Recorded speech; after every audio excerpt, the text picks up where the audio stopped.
White house ने Asif merchant के Donald Trump पर हमले में मुलविस होने की तरदीद कर दी। आसिफ मर्चेंट का ट्रंप पर कातिलाना हमले से कोई ताल्लुक नहीं। तर्जुमान व्हाइट हाउस। आसिफ मर्चेंट पर अमेरिकी सियासतदान या हुकाम के कत्ल की मनसूबाबंदी का इल्जाम में फर्द जुर्म आयद।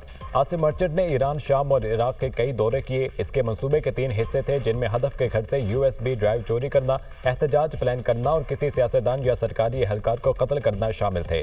आसिफ मर्चेंट के ईरानी हुकूमत से मुबैना रवाबित भी हैं। मर्चेंट के साथ राब्ते में किराए के कातिल दरअसल अंडरकोर FBI के एहलकार थे।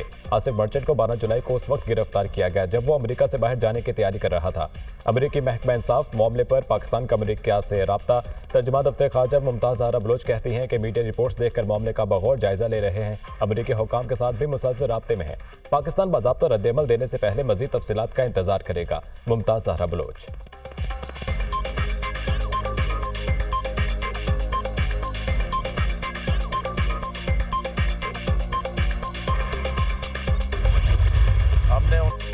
हुकूमत और जमात इस्लामी के दरमियान मुज़ाकरात का तीसरा दौर बेनतीजा ख़त्म। हुकूमती कमेटी ने जमात इस्लामी से रात भर की मोहलत मांग ली। जमात इस्लामी के सीनियर रहनुमा लियाकत बलोच कहते हैं, हुकूमती कमेटी आज तहरीरी ड्राफ्ट देगी। पार्टी क़यादत ने बाहमी मुशावरत के बाद 7 नकात पर मुश्तमिल मौक़िफ़ हुकूमती कमेटी के सामने रख दिया। हुकूमत अपना हर हालत पर इस्तेमाल करके देख ले। मुतालबात तस्लीम किए बगैर धरना खत्म नहीं होगा। लियाकत बलोच की प्रेस कॉन्फ्रेंस। मुज़ाकरात में अच्छी बातचीत और मस्बत पेशरफ्त हुई है। कबल अज़ वक्त राज की बातें नहीं बताना चाहता। आज दोबारा मिल बैठ कर बात होगी। वफाकी वज़ीर इत्तलात और नशरियात अता तारड़ की गुफ्तगू।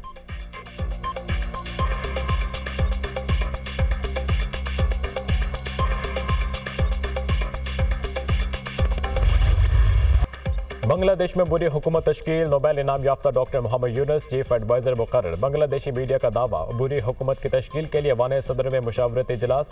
बांग्लादेश की तीनों मुसल्लह अफवाज के सरबराहान, तलबा तहरीक रहनुमा शरीक। मौजूदा मुल्की सूरत हाल, बुरी हुकूमत के क़याम और दीगर अमूर पर मुशावरत। तलबा तहरीक फ़ौज की हिमायत याफ्ता हुकूमत कबूल करने से इनकार। तलबा के अल्टीमेटम पर बांग्लादेश की भारत नवाज पार्लियामेंट तहलील। सदर शहाबुद्दीन ने पार्लियामेंट तहलील करने के अहकाम जारी किए। एहतजाजी तलबा ने बांग्लादेशी पार्लियामेंट तहलील करने के लिए 3 बजे की डेडलाइन दी थी। बांग्लादेश के साबिक वजीर के मुल्क से भागने की कोशिश। ढाका एयरपोर्ट पर गिरफ्तार कर दिया गया। आज बांग्लादेश के अवाम आज़ाद हो गए। अवाम आज़ादी का लुत्फ उठाएं, यकीनी बनाएं इस बार गलती ना हो। पेरिस से जल्द वापस आ रहा हूँ, डॉक्टर यूनुस का पैगाम। बांग्लादेश के साबिक वजीर आज़म और अपोजिशन लीडर खालिदा ज़िया को जेल से रिहा कर दिया गया।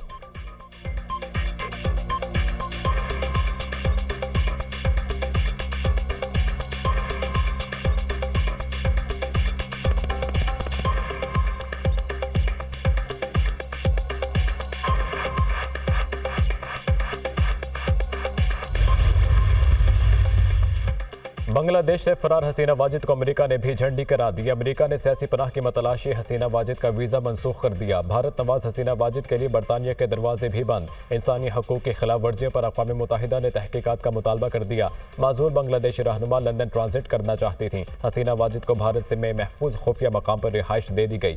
बरतानिया में सियासी पनाह मिलने तक भारत में ही रहेंगी। हसीना वाजिद की दिल्ली में भारतीय कौमी सलामती के मुशीर अजीत डोवल से मुलाकात। भारतीय हुकूमत का बांग्लादेश की सूरत हाल पर ऑल पार्टीज इजलास। बांग्लादेश में सूरत हाल इतनी खराब नहीं कि शहरियों का इनखला कराया जाए। बांग्लादेशी फौज के साथ राब्ते में है। भारतीय वज़ीर ख़ारजा S जयशंकर की ब्रीफिंग। भारत की बांग्लादेश के मामलात में बेजा मुदाखलत हसीना वाजिद के जवाल की वजह बनी। हसीना वाजिद भारत से बांग्लादेशी अवाम की नफरत की भेंट चढ़ गईं। भारत के साथ बांग्लादेश में वही हुआ जो अमेरिका के साथ अफगानिस्तान में हो चुका है। भारतीय हुकूमत को अंदाजा ही नहीं था हसीना वाजिद को फरार होना पड़ेगा। शेख हसीना वाजिद का इस्तीफा और फरार भारत के लिए बदतरीन सूरत हाल है। भारतीय तज्जियाकार।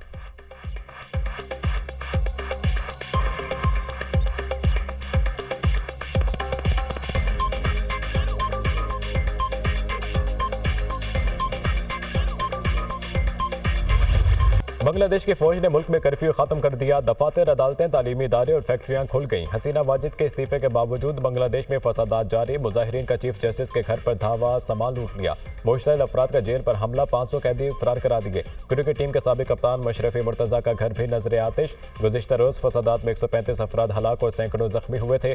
हसीना वाजिद के फरार होने के बाद ढाका में हजारों अफराद वज़ीर आज़म हाउस और दीगर सरकारी इमारतों में दाखिल। शेख मुजीब के मुजस्मे तोड़ दिए। भारतीय परचमों पर भी डंडे बरसाए। मुजाहिरीन ने अवामी लीग के दफ्तर को भी आग लगा दी।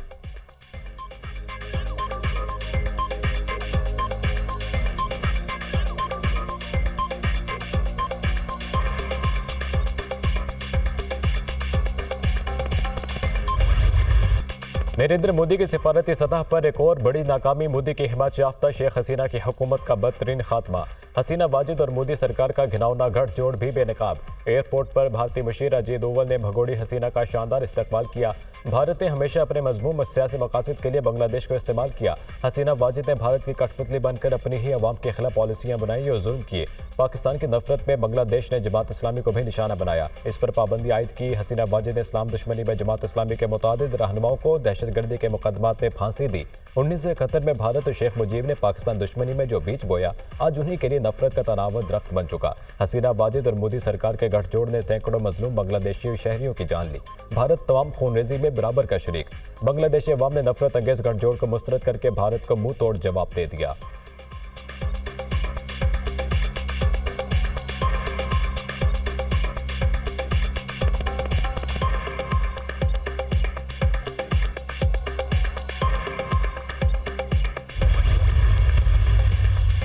बांग्लादेश में जारी एहतजाज अमेरिका तक पहुंच गया। बांग्लादेशी शहरियों का हसीना वाजिद से नफरत का इजहार। न्यूयॉर्क में बांग्लादेशी शहरियों ने बांग्लादेशी काउंसलेट पर धावा बोल दिया। शहरियों ने काउंसलेट में लगी शेख मुजीबुर रहमान की तस्वीर हटा दी।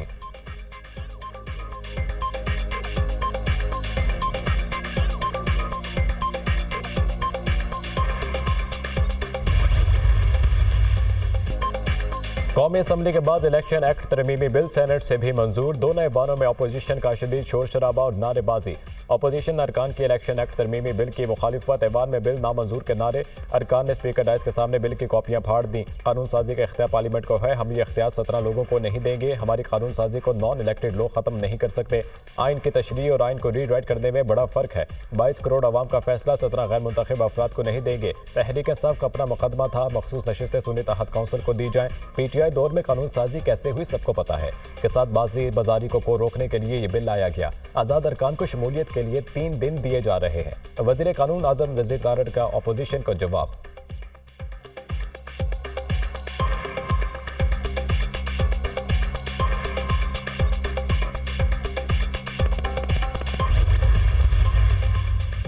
इंतखाबी निशान से कबल पार्टी सर्टिफिकेट जमा न कराने वाले उम्मीदवार आज़ाद तस्वुर होगा। कोई भी शख्स अगर किसी जमात को ज्वाइन कर ले तो वो वापस नहीं जा सकता। मखसूस नशिस्तों पर हर सियासी जमात को मुकर्ररा वक्त तक लिस्ट जमा कराना होगी। जिस जमात की कोई सीट नहीं वो मखसूस सीटों की अहल नहीं। मखसूस सीटें उसी जमात को दी जाएंगी जिसने इलेक्शन लड़ा होगा। जो शख्स 3 दिन में किसी जमात में शामिल हो तो किसी और जमात में नहीं जा सकता। बिल का बतन।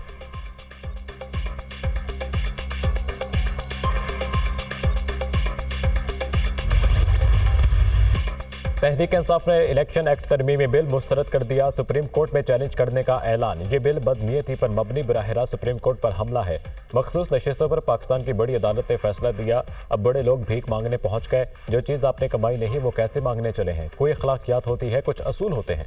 सुप्रीम कोर्ट के 8 जजेस ने कहा पीटीआई सियासी जमात है और रहेगी। साफ कह दें पीटीआई के मैंडेट को नहीं मानते, चाहे आइन और कानून कुछ और कहे। इलेक्शन कमीशन अब सिलेक्शन कमीशन ऑफ पाकिस्तान के नाम से जाना जाता है। सेनेटर शिबली फराज का सेनेट में इजहार ख्याल।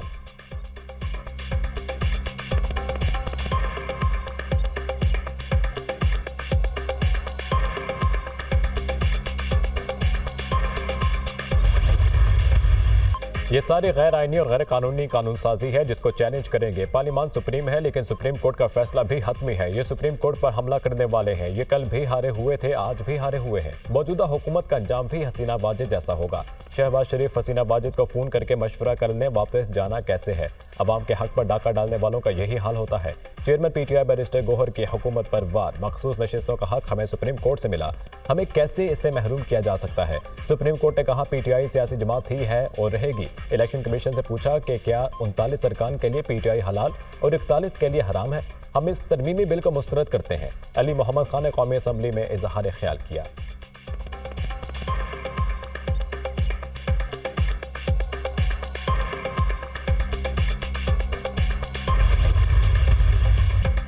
एतराज़ात के बावजूद जमहूरियत आमरीत से बेहतर है। 55 साल कोई कानून साज असम्बली आईनी मुद्दत पूरी करके रुखसत ना हुई। इदारों पर हमला नहीं होना चाहिए। सपोर्ट नहीं कर सकते तो नफी भी ना की जाए। पार्लियामेंट कानून बनाती है, दूसरे इदारे तशरीह करते हैं। ऐवान को कमजोर करने के बजाय मजबूत करने की जरूरत है। वज़ीर दिफा ख्वाजा आसिफ का कौमी असम्बली में इज़हार ख्याल।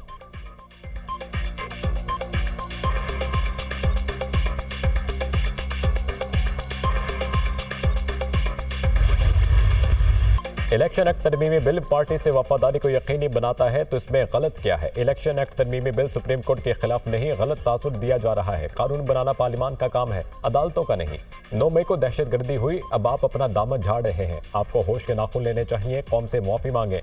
आपने जो चूरन बेचा, आज आप उस पर बात नहीं करते। आप लोगों को सोच इंतशार पसंद आना और नफरत अंगेज है। किसी की पगड़ी छोड़ी, न किसी की चादर न दुपट्टा। डिजिटल दहशतगर्दी बर्दाश्त नहीं की जाएगी। पाकिस्तान की सालमियत के लिए हर कीमत अदा करेंगे, पीपल्स पार्टी रहनुमा शाजिया मरीम। पंजाब फिर बाजी ले गया, मुख्तसर मुद्दत में तलबा के लिए बाइक्स का वादा पूरा। चीफ मिनिस्टर यूथ इनिशिएटिव के तहत तलबा के लिए ई और पेट्रोल बाइक्स की फ्राहमी। वज़ीर आला मरीम नवाज की ई बाइक प्रोजेक्ट में किस्त कम अज़ कम मुकर्रर करने की हिदायत। बच्चियों की आमदोरफ्त में आसानी के लिए बाइक्स देने से खुशी मिली। बाइक्स की फ्राहमी का मनसूबा तलबा के लिए आसानियाँ पैदा करेगा। ज़ाती सवारी तलबा के रोज़मर्रा ज़िंदगी में पैसे और वक्त की बचत यकीनी बनाएगी।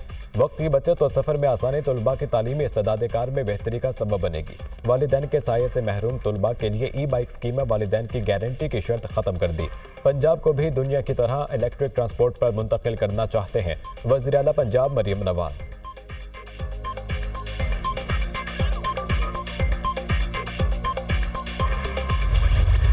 क्या बाश अरशद नदीम, आगे बढ़ो बढ़ते चलो। अरशद नदीम ने पेरिस ओलंपिक्स में जैवलिन थ्रो के फाइनल राउंड के लिए क्वालिफाई कर दिया। अरशद नदीम ने 86.5 मीटर की थ्रो फेंकी। भारत के नीरज चोपड़ा ने भी 89.34 मीटर के थ्रो फेंककर फाइनल के लिए क्वालिफाई कर दिया।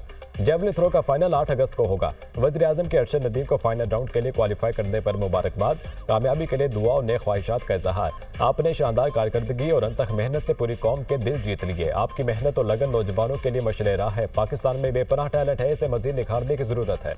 वज़ीर आज़म शहबाज शरीफ।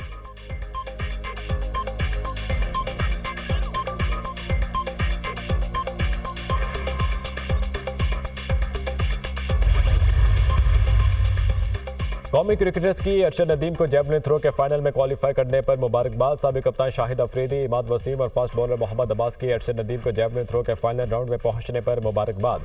क्रिकेटर्स का फाइनल के लिए नेक ख्वाहिशात का इजहार।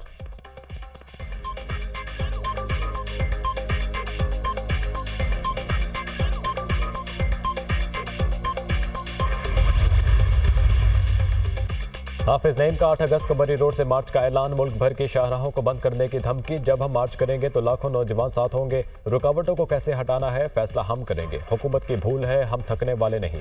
लाहौर में 11 अगस्त को तारीखी धरना होगा। वज़ीर आला हाउस के बाहर धरना होगा तो उन्हें भी समझ आ जाएगी। ये धरना टर्निंग पॉइंट साबित होगा। बिजली के बिल कम न हुए तो धरना खत्म नहीं होगा। अमीर जमात इस्लामी का रावलपिंडी में धरने के शुरुका से खिताब।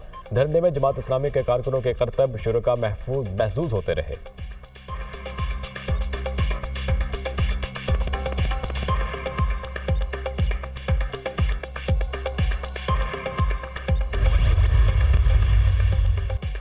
हुकूमत अवाम को बिजली बिलों में रिलीफ देने के लिए कोशिश। रवा माली साल के लिए PSDP में मजीद 400 अरब कटौती की तजवीज़। PSDP में दूसरी मरतबा कटौती बिजली बिलों में रिलीफ देने के लिए होगी। प्रोजेक्ट्स के लिए तरक्याती बजट का साइज 700 अरब रुपए तक महदूद हो जाएगा। विफाक PSDP से कटौती के अलावा मजीद 1100 अरब का बंदोबस्त करेगा। विफाक और सूबे मिलकर रकम का बंदोबस्त करेंगे। विफाक 1500 अरब रुपए देगा। 3000 अरब रुपए से ज्यादा का फंड कैपेसिटी पेमेंट और गर्दशी कर्जे में एडजस्ट होगा। PSDP में पहली कटौती 250 अरब रुपए, दूसरी कटौती 50 अरब रुपए की जाएगी, जबकि सूबे 1500 अरब सालाना तरक्याती प्लान से कम करके विफाक को देंगे। 3 से 5 साल के लिए कैपेसिटी पेमेंट और गर्दशी कर्जे की मद में एडजस्ट किया जाएगा। वज़ीर आज़म ने वजारत खजाना और वजारत तवानाई को टास्क सौंपा। बिजली बिलों में रिलीफ के लिए तजवीज़ पर IMF से मुशावरत नहीं हुई। वज़ीर आज़म की हतमी मंजूरी के बाद IMF के साथ मुशावरत की जाएगी। एग्जीक्यूटिव बोर्ड इजलास से कबल तजवीज़ को IMF से डिस्कस नहीं किया जाएगा।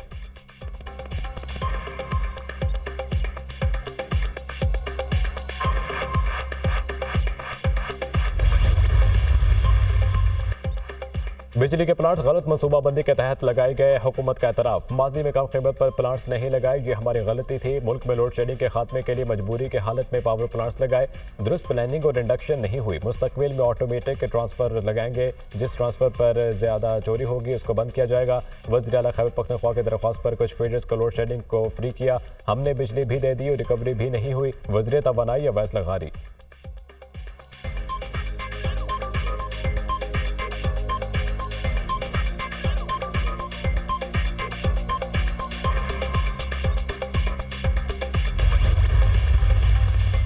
इराक में अमरीकी फौजी अड्डे अल असद एयरबेस पर रॉकेट हमला, मुतादिद अमरीकी फौजी एहलकार जख्मी। अमरीकी अहदेदारों ने हमले की तस्दीक करते हुए कहा एयरबेस पर डॉक्टिव शॉट रॉकेट फायर किए गए, जिनमें से एक रॉकेट बेस के अंदर आकर गिरा था।